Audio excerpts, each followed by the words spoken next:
যেহেতু সুনামগঞ্জ একটি শ্মশান ঘাট, শুধু একটা মাত্র শ্মশান ঘাট আমাদের শেষ ঠিকানা। আর এখানে পূজা হয় 200-250 বছরের এই পূজাটা।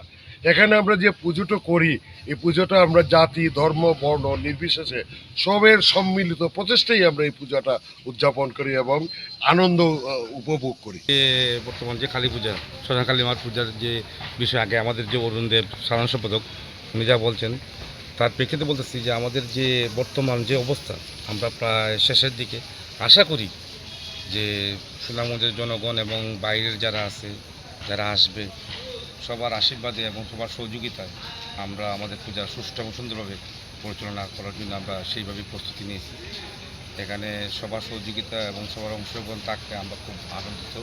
কারণ বছরে একবার এই পূজা আমাদের মাঝে আসে। চাই আমরা সবকে নিয়েই আমরা আনন্দভাবে পরিবেশের সাথে আমরা যেমন পূজাটা উদযাপন করতে পারি এবং সবার সহযোগিতা এবং সবার মিলন মেলা যেন পরিপূর্ণ হয়, এই আশাবাদ থেকে আড়ম্বরপূর্ণ পরিবেশেই আমরা শ্মশানের শ্রী শ্রী শ্মশান কালী মাতার পূজা উদযাপন করতে চলছি। আমাদের মোটামুটি আমরা আমাদের যে আয়োজন, আমরা সম্পূর্ণের দিকে। সুনামগঞ্জটা সম্প্রীতির দেশ শহর, সুনামগঞ্জটা সম্প্রীতির শহর। এই পূজাটাই আমরা সম্প্রীতির বন্ধনে আবদ্ধ করি। এই আড়ম্বরপূর্ণ পরিবেশেই আমরা পূজাটা উদযাপন করি। সুতরাং আমাদের পূজাটা আমরা আশা করছি যে আড়ম্বরপূর্ণ পরিবেশে আমরা পূজা করতে পারবো এবং আমাদের যে আয়োজন মোটামুটি আমরা সম্পন্ন করে ফেলেছি।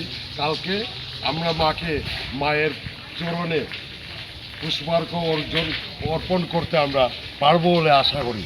সবাইকে আবার দীপাবলির শুভেচ্ছা জানিয়ে, আমি সবাইকে আমন্ত্রণ জানিয়ে মাকে শ্মশানে মায়ের চরণে পুষ্পাঞ্জলি প্রদান করার আমন্ত্রণ জানিয়ে আমি সবার কাছ থেকে বিদায় নিচ্ছি। ধন্যবাদ।